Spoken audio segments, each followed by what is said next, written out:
Hi welcome to our channel. నేను మీ Maheshwari. పెడికస్ homeopathy doctor Bharadwaj గారి గురించి చాలా మందికి తెలుసు. ఇప్పటి వరకు ఆయన స్టూడియోకి వచ్చి కొన్ని వందల అనారోగ్య సమస్యలకు తగిన సలహాలు సూచనలు ఇస్తూ వచ్చారు. అవి రాకుండా హోమియోపతిలో ఎలాంటి ట్రీట్మెంట్ ఉంది అని కూడా మనకు తెలియజేసిన సందర్భాలు ఉన్నాయి. ఈ రోజు మనం డైరెక్ట్ గా ఆయన హాస్పిటల్ దగ్గరికి వచ్చేసాము. డాక్టర్ భరద్వాజ్ గారు లోపలే ఉన్నారు. వారిని అడిగి మరి అనారోగ్య సమస్యలకు సంబంధించి ఆయన ఈ రోజు మాట్లాడదాం రండి.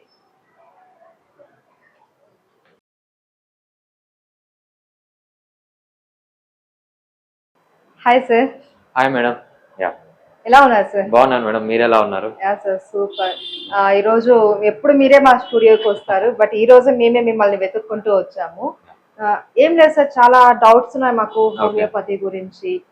ఇవి మావి కాదు, బేసిక్ గా పబ్లిక్ డౌట్స్ అన్నమాట. ఈ రోజు దాని గురించి ఒక క్లారిఫికేషన్ తీసుకుందామని ఇక్కడ దాకా వచ్చాము. మరి మాట్లాడదామా సార్? తప్పకుండా.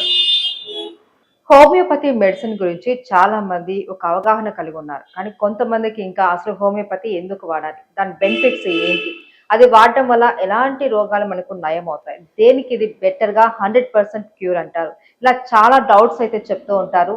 ఈరోజు మనం భరద్వాజ్ గారు ఉన్నారు, వారిని అడిగి ఇవన్నీ కూడా ఒక క్లారిటీ తీసుకునే ప్రయత్నం చేద్దాం. సార్, ఫస్ట్ ఆఫ్ ఆల్ ఈ హోమియోపతి మెడిసిన్ అన్నది ఎందుకు వాడాలి అంటే ఏం చెప్తారు? సో హోమియోపతి మెడిసిన్ వాడాలి, ఎందుకు వాడాలి అంటే మూడే రీజన్స్ గుర్తుపెట్టుకోండి. చాలా మంది చాలా చెప్తారు, బట్ మీరు గుర్తుపెట్టుకోవాల్సింది మూడే రీజన్స్. ఫస్ట్ రీజన్ ఏంటి, హోమియోపతి ఎందుకు వాడాలి అంటే వేరే డిసీజెస్, మీకు వేరే సిస్టమ్ ఆఫ్ మెడిసిన్స్ ఏవైతే ఉన్నాయో దాంట్లో తగ్గని డిసీజెస్ దీంట్లో తగ్గుతాయి అన్నమాట. అంటే permanent cure. For example thyroid ఉంది, థైరాయిడ్కి మీకు ట్రీట్మెంట్ అంటూ లేదు. సో థైరాయిడ్ మీరు జీవితాంతం మెడిసిన్స్ వాడాల్సిందే. జీవితాంతం మెడిసిన్స్ వాడాల్సిన అవసరం లేదు. హోమియోపతి వాడితే కొన్ని రోజులు వాడి మానేయచ్చు, కంప్లీట్ క్యూర్ అనేది జరుగుతుంది. ఇంకోటి మోకాలు నొప్పులు కూడా అంతే. మోకాలు నొప్పులు చాలామంది ఏమనుకుంటారు, మేము జీవితాంతం ఈ మోకాలు నొప్పులు అలానే ఉండాలి, లేకపోతే మేము మెడిసిన్స్ వేసుకుంటే మోకాలు నొప్పులతో పాటు ఆ మెడిసిన్స్ యొక్క సైడ్ ఎఫెక్ట్స్ భరించాలి, ఇవన్నీ అనుకుంటారు అనమాట. సో అవి కూడా అవసరం లేదు. సైడ్ ఎఫెక్ట్స్ లేకుండా, సో మోకాలు నొప్పులు ఏదైతే వేరే సిస్టమ్ ఆఫ్ మెడిసిన్లో, సో అలోపతిలో కానీ, ఆయుర్వేదాలో కానీ, యునానీలో కానీ ఎటువంటి డిసీజెస్కి అయితే ట్రీట్మెంట్ లేదు. ఫర్ ఎగ్జాంపుల్ సోరియాసిస్ ట్రీట్మెంట్ లేదంటారు. సో అదేవిధంగా థైరాయిడ్ ట్రీట్మెంట్ లేదంటారు. సో వాళ్ళు ఏంటంటే సింటమాటిక్ ట్రీట్మెంట్, వాళ్ళు ఏదర్ యాంటీబయాటిక్స్ ఇస్తారు, లేకపోతే వాళ్ళు పెయిన్ కిల్లర్స్ ఇస్తారు, స్టెరాయిడ్స్ వాడతారు అనమాట. ఇవన్నీ లేకుండా కంప్లీట్గా క్యూర్ చేసుకోవడానికి హోమియోపతి వాడచ్చు. ఇది ఫస్ట్ రీజన్. సెకండ్ రీజన్ ఏంటంటే సర్జరీస్. చాలా surgeries, so knee pain surgery, so third stage కానీ ఫోర్త్ స్టేజ్లో వెళ్ళినప్పుడు కంపల్సరీ సర్జరీ అంటారు.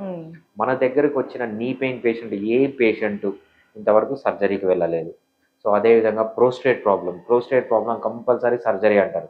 మన దగ్గరకు వచ్చిన ఏ ప్రోస్టేట్ పేషెంట్, ఈవెన్ ఫోర్త్ స్టేజ్లో ఉన్న పేషెంట్ కూడా సర్జరీకి వెళ్ళలేదు. ఎక్సెప్ట్ అది క్యాన్సర్గా ఆల్రెడీ మారిపోయి తర్వాత మా దగ్గరకు వచ్చిన వాళ్ళు సర్జరీకి వెళ్ళారు తప్పితే క్యాన్సర్గా మారనంత వరకు ప్రోస్టేట్ని అది ఏ స్టేజ్లో ఉన్నా కంప్లీట్గా తగ్గించుకోవచ్చు. సో అది ఒక రీజన్. ఇదే విధంగా కిడ్నీ స్టోన్స్లో కూడా అంతే. సో చిన్నగా ఉన్నప్పుడు వదిలేస్తారు, పెద్ద అయిన తర్వాత పిలిచి సర్జరీ చేస్తారు. కిడ్నీ స్టోన్స్ కూడా సర్జరీకి వెళ్ళాల్సిన అవసరం లేదు. అదేవిధంగా చాలామంది విమెన్ చేసే కామన్ ప్రాబ్లం ఏంటంటే, సో యూటిరస్ తీసేయడం. సో చిన్న చిన్న ప్రాబ్లమ్స్ అంతా యూటిరస్, ఫైబ్రాయిడ్స్ వచ్చిన యూటిరస్ తీసేస్తారు, బల్కీ యూటిరస్ అంటారు, ఎండోమెట్రియోసిస్ అంటారు. ఏ పేషెంట్ మన దగ్గరికి వచ్చిన పేషెంట్ ఇంతవరకు యూటిరస్ తీసే స్టేజ్ కూడా వెళ్ళలేదన్నమాట. ఏవైతే అలోపతిలో సర్జికల్ డిసీజ్ కంపల్సరీ దీనికి సర్జరీ చేయాల్సిందే, దీన్ని తీసేయాల్సిందే, ఎంత ఇంపార్టెంట్ అయినా కూడా ట్రాన్సిల్స్ కానీ ఇటువంటివి ఏవైనా కూడా హోమియోపతిలో సర్జరీ వరకు పోకుండా తీసుకోవచ్చు అనమాట. అది సెకండ్ రీజన్. ఇంకా థర్డ్ ఫైనల్ రీజన్ ఏంటంటే ఇవన్నీ ఒక్క సైడ్ ఎఫెక్ట్ కూడా లేకుండా సింగిల్ సైడ్ ఎఫెక్ట్. సో హోమియోపతిలో సైడ్ ఎఫెక్ట్స్ అనేది చాలా రేర్, మేబీ 1000 మందిలో ఒకరికి రావచ్చు, అంత సీరియస్గా ఉండదన్నమాట. సో మెడిసిన్ వాడినంతసేపు కొంచెం సైడ్ ఎఫెక్ట్స్ ఉండొచ్చు, అది తీసేసిన వెంటనే పోతుంది. పర్మనెంట్ డ్యామేజ్ కానీ మనకు ఏవైతే యాంటీబయాటిక్స్ వాడితే మళ్ళీ మళ్ళీ వాడాలి, యాంటీబయాటిక్స్ వాడితే రెసిస్టెన్స్ తగ్గిపోవడము, యాంటీబయాటిక్స్ వల్ల వేరే ప్రాబ్లమ్స్ రావడము, సో ఇవన్నీ ఉండవన్నమాట. అదే పెయిన్ కిల్లర్స్ వాడితే ఏమవుతుంది, లివర్ డ్యామేజ్ అవుతుంది, కిడ్నీ డ్యామేజ్ అవుతుంది, నర్వ్స్ అన్ని డ్యామేజ్ అయిపోయి పర్మనెంట్గా అడిక్ట్ అయిపోతారు. ఇటువంటివి కూడా ఏం అవసరం లేదు. నెక్స్ట్ స్టెరాయిడ్స్ కూడా హోమియోపతిలో ఉండవన్నమాట. సో స్టెరాయిడ్స్ యూజ్ చేసిన ఇన్ని రోజులు బాగానే ఉంటుంది, యూజ్ చేసిన వెంటనే ఏమవుతుంది, మళ్ళీ ఆ డిసీజ్ అనేది ఇంకా ఎక్కువ విగర్తో వస్తుంది, ఇంకా ఎక్కువ ఏరియాస్లో వస్తుంది, ఇంకా ఎక్కువ ఫ్రీక్వెన్సీ, ఎక్కువ డ్యూరేషన్, ఇవన్నీ లేకుండా మనం హోమియోపతిలో ఈ 3 మెయిన్ రీజన్స్ అన్నమాట. ఒకటి వేరే ఏ సిస్టంలో లేని డిసీజెస్ మనం క్యూర్ చేసుకోవచ్చు, కంప్లీట్గా క్యూర్ చేసుకునే ఛాన్స్ ఉంటుంది. సో క్యూర్ కాని డిసీజెస్ని మనం పాలియేట్ చేసుకోవచ్చు.